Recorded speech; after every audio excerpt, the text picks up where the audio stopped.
2024 somehow আমার জন্য মনে হচ্ছে একটু লাকি বছর। আমাদের বাংলা সিনেমা আবার ঘুরে দাঁড়াবে, আমরা স্ট্রং একটা জায়গায় যাব। এবং প্রথম গল্প শুনে, চরিত্র শুনে আমি প্রথম মানে ভেতরে ভেতরে ডিসিশন নিয়ে ফেলেছিলাম যে এই চরিত্রটা আমার করা দরকার। ওনারা সরাসরি হয়তো রক্তের সম্পর্ক, কিন্তু আমরা কিন্তু ভাবশিষ্য। সেটা আমাকে টাচ করে গিয়েছে, আমি আমার চোখ থেকে পানি বের হতে বাধ্য হয়েছে। 2024 সামহাও আমার জন্য মনে হচ্ছে একটু লাকি বছর।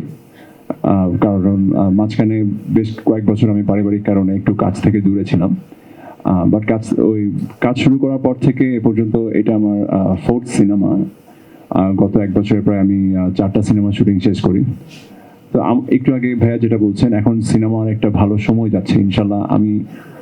আমরা সবাই এক্সপেক্ট করি যে সিনেমা যত সামনের দিকে যাবে, আমাদের বাংলা সিনেমা আবার ঘুরে দাঁড়াবে, আমরা স্ট্রং একটা জায়গায় যাব এবং আমাদের ইন্ডাস্ট্রিতে সিনেমা মানুষের উপর খুব দুর্দান্ত একটা ইম্প্যাক্ট ফেলবে।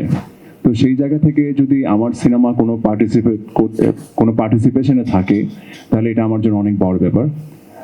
প্রত্যেকটা অ্যাক্টরের স্বপ্ন থাকে যে সে তার অ্যাক্টিং এর মাধ্যমে দর্শক মহলে, সাধারণ জনগণের মাঝে তার একটা জায়গা করে নেবে, এবং তো সেই কাজটুকু করার জন্য সিনেমা একটা অনেক বড় মাধ্যম।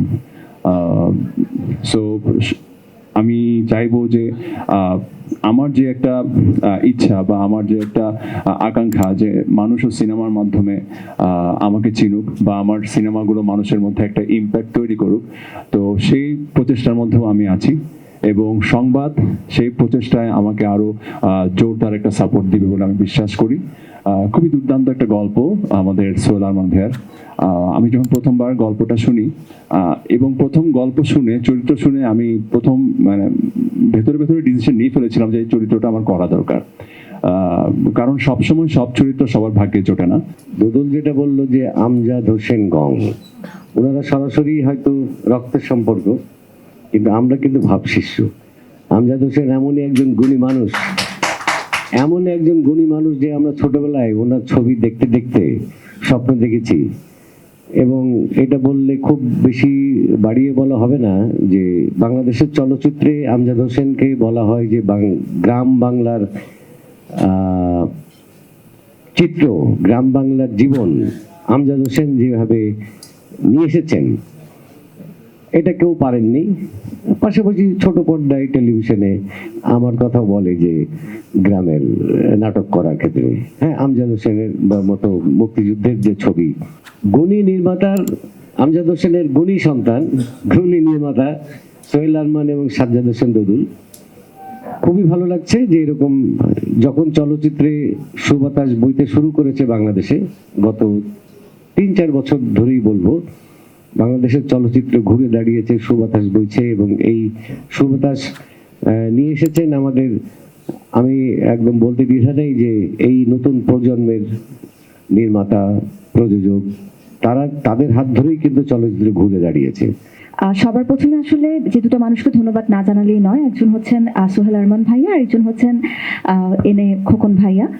কারণ খোকন ভাই যদি এত সুন্দর একটা গল্পের আইডিয়া নিয়ে না আসতেন, তাহলে হয়তো বা সোহেল ভাইয়া অনুপ্রেরণা পেতেন না এত বছর পর আরো একবার সিনেমা নিয়ে কাজ করতে।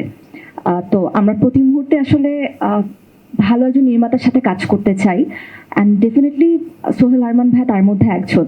ভীষণভাবে তার লিরিক্সের আমি অন্ধভক্ত। সেই জায়গার থেকে আসলে তার সাথে কাজ করতে ইচ্ছা প্রকাশ করা, এবং যখন উনি বলেছিলেন যে একটু তোমার সাথে বসে কথা বলতে চাই আমার গল্পটা নিয়ে, আমার এখনো মনে আছে যে যখন গল্পটা উনি বলছিলেন, আমার একদম গল্পের শেষ প্রান্তে আমার চোখ থেকে পানি পড়ছিল, এবং যতবার গল্পটা শুনেছি আমার চোখ থেকে পানি পড়েছে। এখন হয়তোবা উনি এত ভালো গল্প বলতে পারেন, এত ভালো বক্তা উনি, সেজন্যই হয়তোবা সেটা আমাকে টাচ করে গিয়েছে, আমার চোখ থেকে পানি বের হতে বাধ্য হয়েছে। এখন বাকিটা আসলে পুরোটাই ডিপেন্ড করছে আমাদের নির্মাণের উপর। তো সবাই দোয়া করবেন, শুভকামনা সবাই জানাবেন আমাদেরকে, যাতে করে আমরা সবাই সুস্থভাবে, সুন্দরভাবে এই সিনেমার কাজটা সম্পূর্ণ করে আসতে পারি। এবং